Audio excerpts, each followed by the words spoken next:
Y ya es casi una tradición, ¿ah?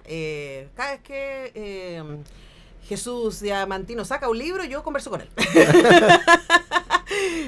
Por último, en los últimos 3 libros. Sí. Muy bienvenido, Jesús, ¿cómo estáis?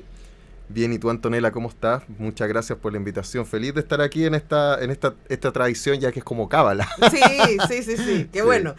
Bueno, por varias razones, ¿no? A mí me interesa mucho el trabajo de Jesús, así como lectora, porque a mí yo soy una lectora que me gusta el terror. Y también porque todas las veces que hemos conversado sobre tus libros, eso ha tenido que ver con una memoria histórica, ¿no? Tus 2 libros anteriores hablaban, la situación horror era fantástica, pero también tenía que ver con dictadura y con el horror real que hemos vivido, o demoníaco también tenía que ver con estas escuchas, ¿cierto? De espacios también muy inquietantes, ¿cierto? De la maldad humana, cuando la maldad humana se cruza con la sobrenatural, sería más o menos, ¿no? Y en Medium, que salió recientemente por editorial Zigzag, nos acercamos a un asesino serial que vamos descubriendo, ¿no? Psicólogo más encima. Y cómo desde el más allá empieza a ser denunciado y empieza a revelarse, ¿cierto?, lo que pasó a través de algunas mediums en este mundo real. Y quiero partir por algo que te preguntaba fuera de micrófono, porque la obra se ha instalado, ¿no? Y dice en su contratapa y dice en la presentación de la página de Zigzag también que está basada en hechos reales. Pero hablemos cuáles son los hechos reales, pues los hechos reales tienen más que ver con el horror humano que con el horror fantástico. Claro. ¿Tu interés por esos? Sí, claro, mira, no, lo hemos conversado antes, ¿no? Por ejemplo, uno de los temas que a mí me obsesionan como escritor, creo que va a ser difícil que lo suelte alguna vez, en el ámbito del terror es la maldad humana, ¿no? La maldad que deviene, ¿cierto?, de nuestras acciones, de la perversidad, ¿cierto? Yo creo que desde ahí, ese demonio de la perversidad es el que a mí me gusta tratarlo en mi literatura, ¿no? Y en el caso de Medium, ¿cierto? Hay dos dimensiones de la realidad que me gustó. O sea, no es que me guste, sino como que me pareció interesante de integrarlo a la novela. La primera, ¿cierto?, tiene que ver con la configuración del asesino serial hoy mismo, ¿no? En el 2025, ¿cierto? Que cómo los asesinos seriales o cómo estos seres perversos se mueven, ¿no? Y se mueven por internet. ¿Cierto? Tenemos el tema de la cultura incel, ¿no? En donde se instala la misoginia digital, y esto, bueno, ha tenido una repercusión tremenda, ¿cierto? En series de televisión como Adolescencia, por ejemplo, que ahí se ve de manera muy que también potente. está basada en hechos reales, lamentablemente. Lamentablemente también está basada en hechos reales, y en el caso de la novela toma esa cultura, pero también desde la cultura de la tradición, ¿cierto?, del crimen chileno. Por ejemplo, Mea Culpa está muy presente acá, es una serie que a mí me gusta mucho, y el caso del psicópata de Alto Hospicio, para mí, ¿cierto?, fue fundamental, porque fue un caso que a mí me golpeó mucho, ¿no? Este asesino que asesinaba... violaba, torturaba, asesinaba jóvenes escolares, ¿cierto? En un espacio de impunidad, ¿cierto? Y mira qué simbólico, el desierto, ¿no? La idea, ¿cierto?, de estar alejado de los centros urbanos. Y creo que eso a mí me inspiró mucho para pensar en esta figura del asesino en las sombras, ¿ya? En las sombras de la cotidianidad. Y claro, este asesino es muy perturbador, el que configuro, porque es un asesino que tiene una justificación supuestamente para asesinar a las mujeres que mata, que son sus víctimas, que tiene que ver con lo religioso, que tiene que ver con una cruzada moral fracturada, ¿cierto?, de entender el mundo. Aparte es psicólogo y se mueve en el mundo escolar. Sí. Entonces, eso, creo que todos esos casos, ¿no?, de violencia convergen de alguna forma en la configuración de este asesino. Y por otro lado, la otra dimensión de la realidad es el concepto de la medium, ¿no? Pero no la medium tradicional, ¿cierto?, del siglo XIX, que está en una mesa, ¿no?, con las familias burguesas, ¿cierto?, llamando a los muertos, sino más bien es esta medium, ¿cierto?, que vive en los entornos sociales más populares y que también llevan culturalmente una tradición, que es la traducción del sincretismo cultural entre el imaginario religioso cristiano con las creencias yorubas o con la religión vudú, ¿cierto?, que se instala acá. Entonces creo que esas son los dos referentes de la realidad, ¿no? Que no es algo específico en estricto rigor, pero sí son muchos elementos que tejen, ¿no?, Sí. a estos personajes. Ahora, y lo tejen, yo le contaba a Jesús que yo ayer llegué a mi casa como a las 5 o 6 de la tarde y dije, oh, no he leído el libro de Jesús, ok. Sabía que no iba a ser una lectura difícil porque te he leído muchas veces antes, entonces como son fáciles de llevar, me sorprendí a mí misma terminando el libro en un par de horas. Yo sí leo rápido, pero también el interés que uno le provoca, y eso que me tomé pausas, porque el libro tiene sus momentos de violencia y de inquietud que uno dice, ya, pero igual necesito alejarme de esto un ratito, pero es un libro que se lee, es muy entretenido, se lee muy rápido, pero, y a mí eso probablemente es una de las cosas que me interesa del horror, es que tiene muchas capas.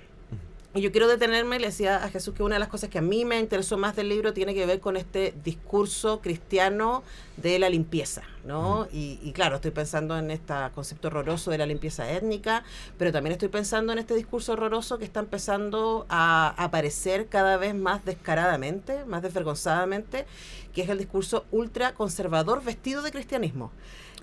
Porque de hecho estos personajes, porque el problema es que este asesino no está solo, este asesino tiene una red que lo apaña, un poco como Trump, ¿no?, que dice locuras y un montón de gente que lo aplaude. Este asesino también tiene gente que dice, sí, es verdad, tú eres la mano de Dios y estás haciendo las cosas que Dios te manda, pero muy instalado en el Antiguo Testamento y no en el cristianismo que se instala a partir de los evangelios.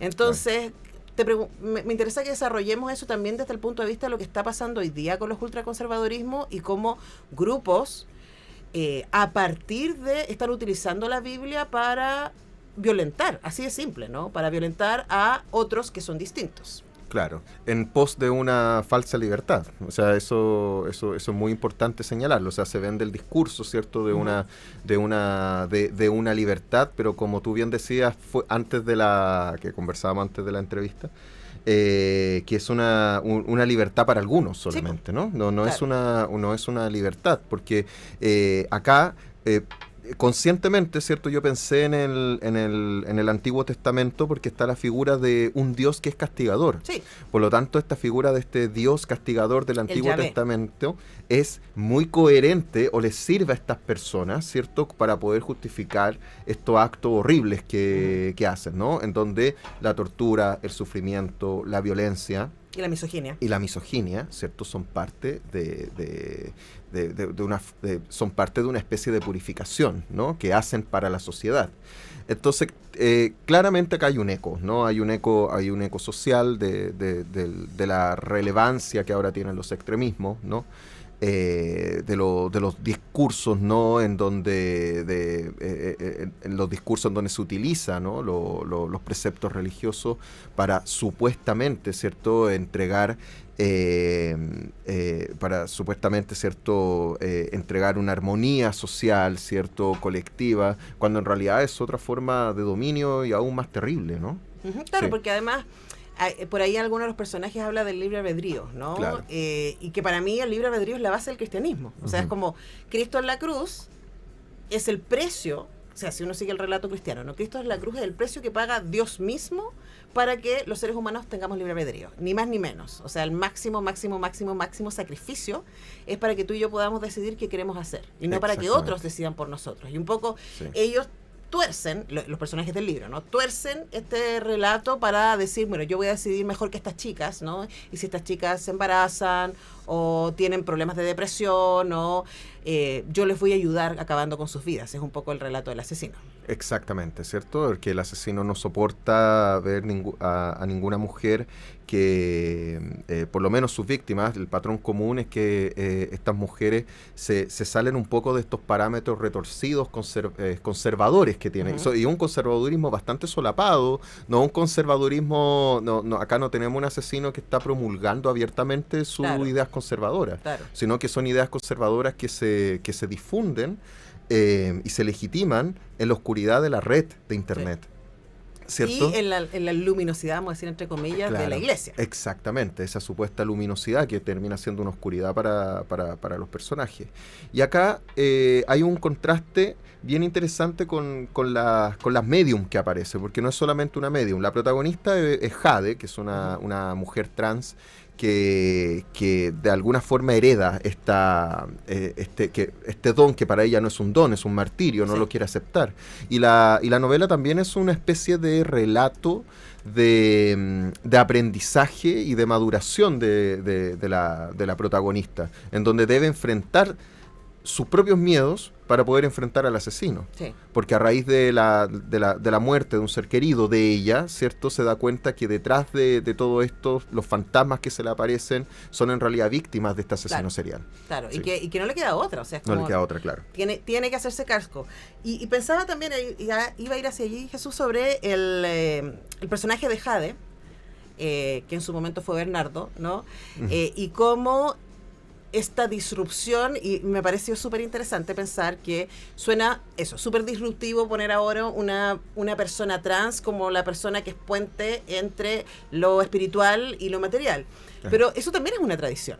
Claro. O sea, estoy pensando en las Hijra, en India, ¿no? En los Two Spirits, en los pueblos nativos americanos del norte. O sea, personas no binarias, ¿cierto? Que históricamente muchas culturas en distintos lugares del mundo, entonces esto no es un wok que se te ocurrió a ti, sino que tiene una tradición. Hablemos también de eso. Sí, tiene una tradición y bien bonita, ¿no? Bien bonita. La elección de un personaje trans no responde como tú decías, por así, no, es que es necesario poner estos personajes ahora como una especie de relevancia a la diversidad. Exacto, pero no es así. Porque incluso hay una clave en la novela. Hay un momento en que el Jade, ¿cierto?, está revisando su pieza antigua donde vivía y se le cae una carta de tarot que tiene a Tiresias, ¿no? Y Tiresias es este gran adivino de la cultura clásica que fue castigado por matar a unas serpientes que estaban copulando y su castigo fue convertirse en mujer.